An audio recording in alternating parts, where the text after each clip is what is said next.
Before we dive into this episode, most business owners we find struggle with time management, cash flow, and actually scaling their business. We really feel like we have to work this out on our own. This isn't really the case. We built Invizifi, and this is a way that we can help you achieve those outcomes in your business for free. So check out the show notes below, click on the link, and see how we can help you through Invizifi build and scale your business, which becomes your ideal business.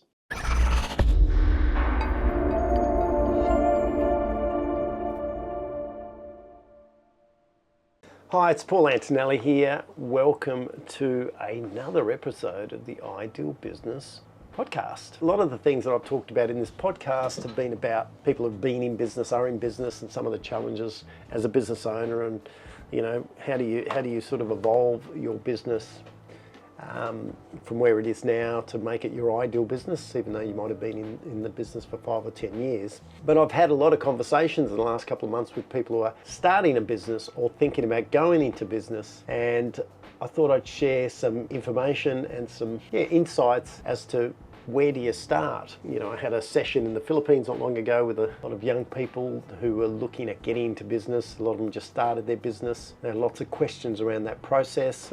My niece approached me recently and she was sort of looking at starting a business. And so it happens all the time. So I sort of get approached by people all the time thinking, oh, look, I'm thinking about starting a business. Can I come and have a conversation with you? And so I want to share with you I've got a little bit of an approach, maybe a little bit of a framework that might work for you when you're thinking about starting a business and how that could work, some of the things to think about first.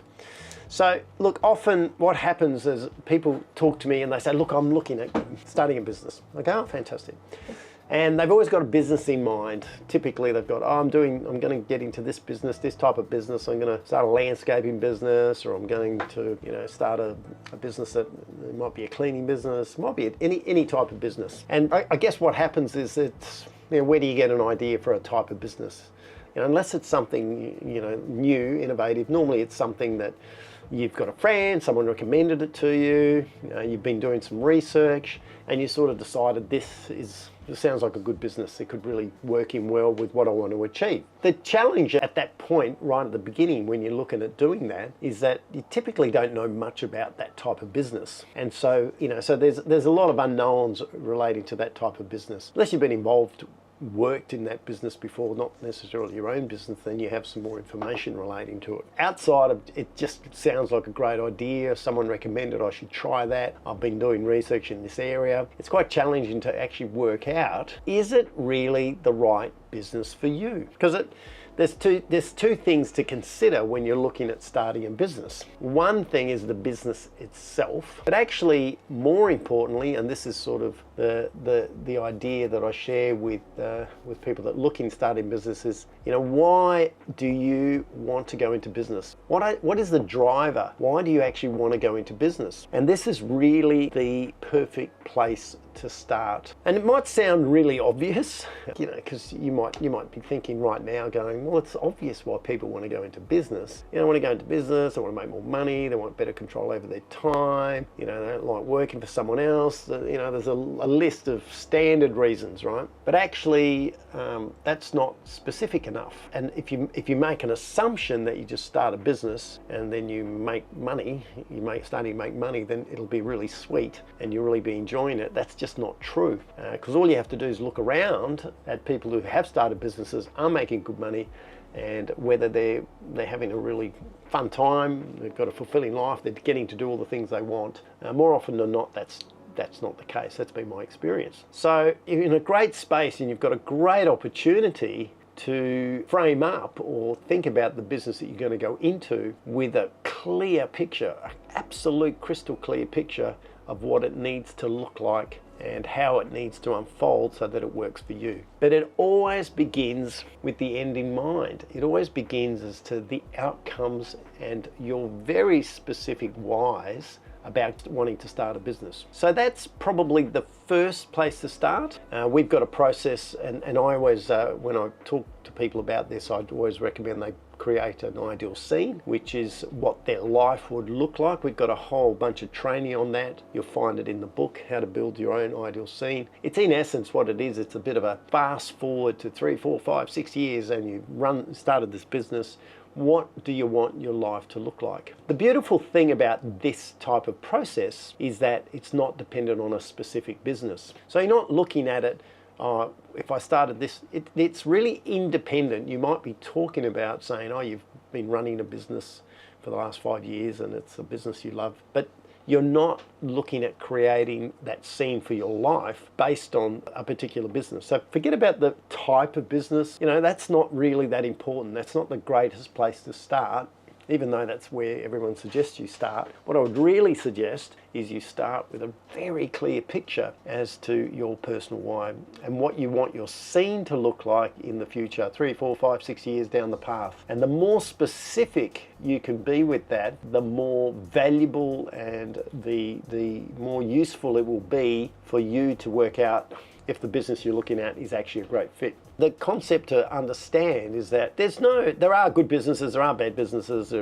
some businesses are better than others, but ultimately the thing to keep in mind is that an ideal business, so if you're looking at starting a business and you've got an opportunity to create your ideal business from the get-go, you've got a great opportunity then to define that and to avoid the process of starting a business, building this business up, and then working out 1 year, 2 years down the track, oh, this business is never going to give me what I want, never going to give me what I want to achieve. And you feel a little bit, trust me, it's not a great place to be. You're feeling somewhat trapped. I can talk about that with experience. I've always wanted to go into business, so one of my earlier businesses, which it's almost been 30 years since, it's almost 30 years since I started this business. I was very young, and it was just wanted to go into business. So an opportunity presented itself. Someone that I worked for said, hey, do you want to go into business? I said, sounds great, because I had that very simple idea to start a business that'll work out fine. I talk about this in the book a little bit. And it was a manufacturing business. We're making precast concrete, and I had no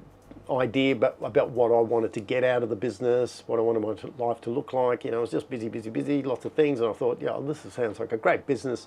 I'll be able to grow it, make a lot of money, and life would be dandy. That's sort of the premise, which I can assure you is not that great.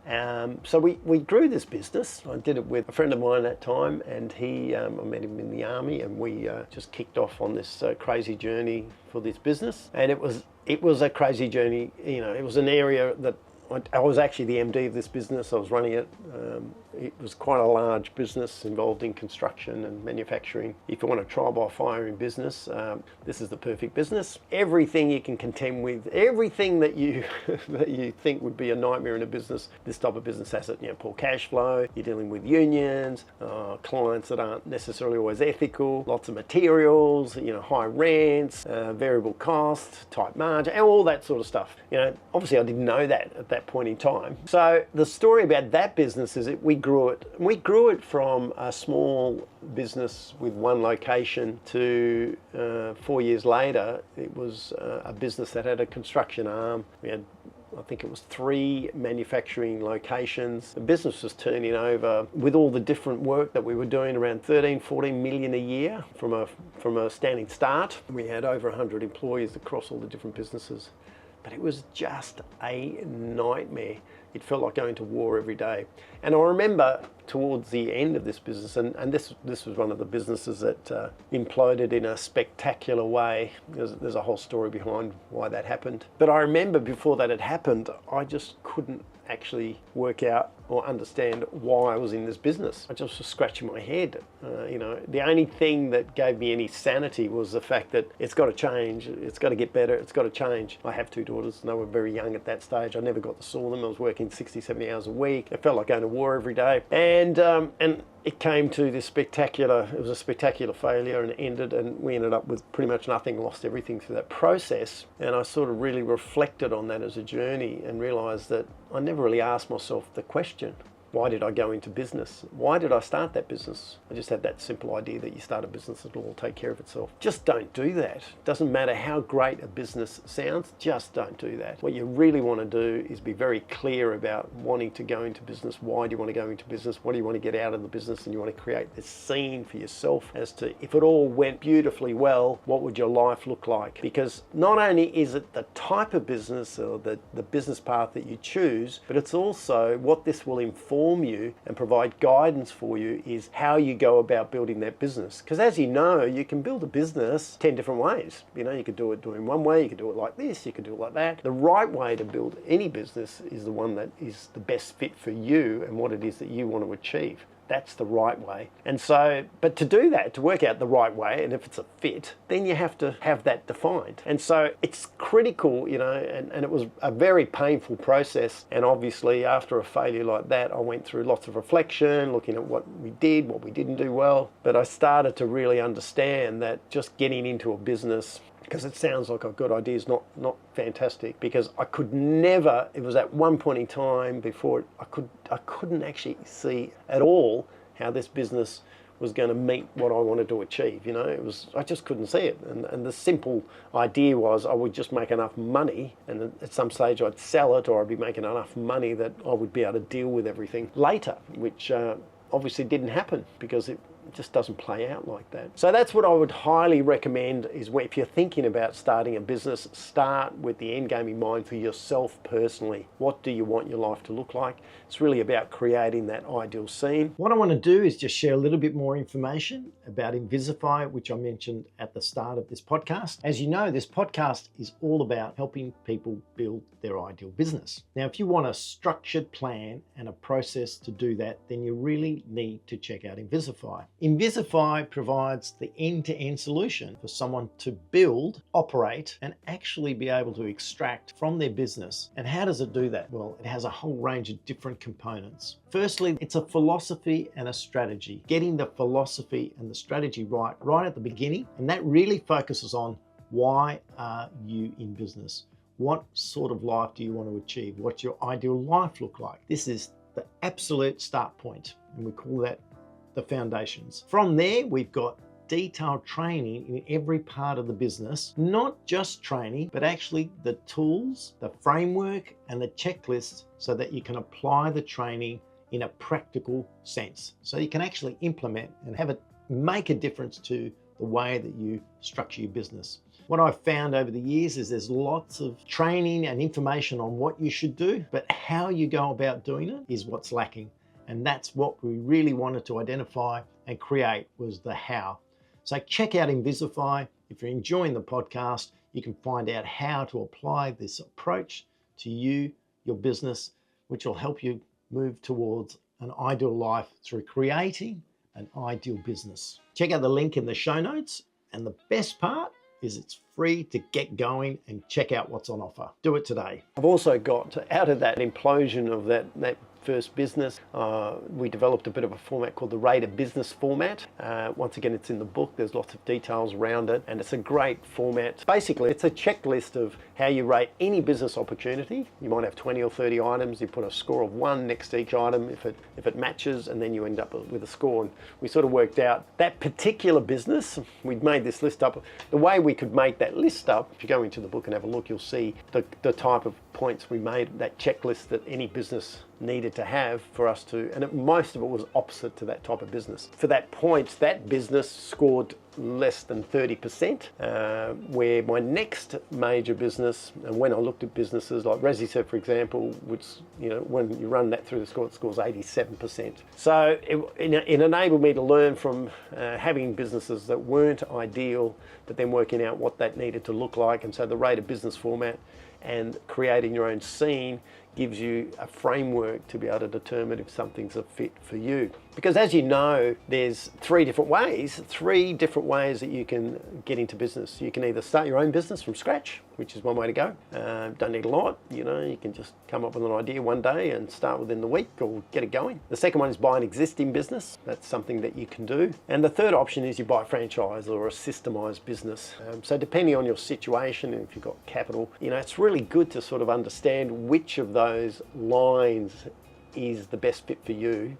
Not all of us are actually suited to starting a business from scratch. Not all of us are suited to a franchise. There's particular characteristics, what we've seen running a franchise business, that there's particular characteristics of individuals that do really well in a franchised framework system. And so there's those three things to consider as well. And then the other thing to which a lot of people struggle with as they're sort of thinking about starting a business or just slowly getting it moving is, how do I transition? How do I go from the start point, and because I've got income, I've got bills I've got to pay and all that sort of stuff, and when do I get to a point, am I going to put enough time into it?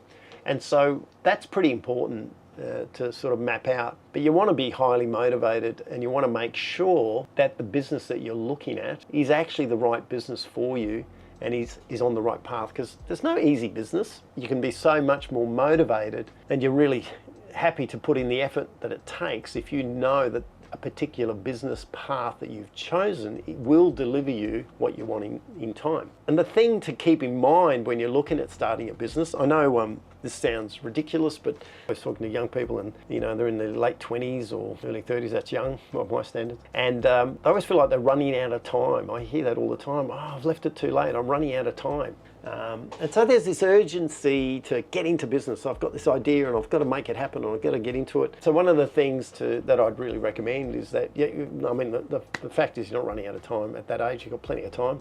I don't think, I sort of zigzagged all over the place with all the various different businesses, and I think it was in my mid-40s when I sort of finally joined all the dots and created the business that we have at the moment and the multiple businesses that we run. It was in the 40s, but it was just a sequence of learnings before that. But if you've got that sense of I'm running out of time and the clock's ticking, you're probably going to rush into something or charge into a process where if you think about it more like a marathon as opposed to a sprint, you might look at what you choose a little bit differently. So you might sort of develop a bit of a 10-year plan. And when I get it, when you're in the late 20s, 30s, it's like 10 years is miles away. But actually, if you're in your late 20s or you have a 10, 15-year plan, you could be done and dusted by the time you're 40, which is a pretty good outcome. So just that concept of time is really, really important. And it doesn't necessarily, the transition might involve some other ideas rather than the business itself. There's a few other mechanisms that you can sort of put into play to transition. And I've had a lot of discussions with people around the transition process, particularly if it's from paid employment. How do you go from paid employment to starting your own? So there's a few ideas around how that could work, and a lot of it is going to depend on the type of business that you're going to go into. So it's an important thing to keep in mind. I really think at the start point of a business, and I really wish I'd known so much, it's just the way that life works, as when I kick off a business now, I approach it with this sort of methodology using the clear fires approach. And so we always have a very clear picture about the outcome and what we want to achieve before we kick off a business to make sure that it's going to deliver. And then the way we grow and evolve businesses today, they have to work in the format that we want. So it sort of constrains us to run and operate that business in a particular way, which is quite powerful when you think about it, because restriction of choice, normally you'd see that as a negative, but it's actually a positive, because the challenge today is there's too much choice in so many areas. So when you're thinking about starting a business, it doesn't really matter what business you're in. I'd really encourage you to create a bit of a scene, what it looks like for you, look at the rate of business format, build that yourself. And then once you've done that, then you've got a really great filter and a way of determining if the business you are looking at is the right business for you. And if it is, then you can go, okay, well, how do I need to grow and scale this business so that it delivers on my key outcomes? And my experience has been with many business owners, as it was for me many years ago, is there's no documented plan or vision or scene of what you want to achieve. It's just that simple concept of start a business, make a ton of money, and life will be sweet. And so I really would encourage anyone who's thinking about getting into a business to go through that process first. It's quite challenging to do that, because when you ask people, specifically, what do you want to go? I want to make more money. There's always a standard sort of, I want to generate more income. I want more freedom. I don't want to work for someone else. I want to spend time with family, spend time with friends. I want to travel more. It's not specific enough, because they're sort of the givens that you want to achieve, but you need to be more specific. because the more specific you are, the better placed you'll be to determine if a particular path, maybe not at the beginning, that's the thing to understand. No business is going to deliver your scene at the beginning, but you need to be able to look at it and go, look, if I grow and scale this business properly, it will get to that point. So that's important. I think that's a good thing to understand. So that's what I would really do if you're thinking about starting a business. And if you're going to start a business, you've got a great opportunity to make it an ideal business for yourself. And often the way you can avoid getting into a non-ideal business is by simply not starting it. Simply don't go down that path, because it's probably likely that you might be able to go through this process and look at that business that I'm thinking about is never going to really do what it is that I want to do, because if you're more specific around that. So then it puts you on a different path and you can actually look at it with a different filter. And I've had people do exactly that. I've had people that I've shared this information with, they've gone through it and they've worked out the current business they're in is not ideal for them, and it's never going to be ideal. And they've been in that business for many years. I've had other people who've got a business idea, they're about to charge down that path. I said, go through this process, and then they've worked out not the right path for me. So that's valuable as well, because that saves a lot of wasted time and effort running down a particular path with an outcome that's probably not going to work for you. So hopefully that was gave you some valuable insights. As you can probably appreciate, I've had these conversations with many people over the years and continue to do so. So I thought it'd be something valuable to share the information with you. Yeah, thanks for joining me on this podcast. Look forward to catching up with you on the next episode of the Ideal Business Podcast. Ciao for now. If you enjoyed today's podcast, then I recommend for you to check something out. I've written a book called Building Your Ideal Business, Live Your Ideal Life. So much of the content in this podcast has sort of come from the framework of that book, and also the Invizifi platform, which I've mentioned before. Much of that content has come from this book as well. So if you've enjoyed the podcast and you want to find out more, please check it out. Look in the show notes. It's currently available on Amazon, and let me know what you think.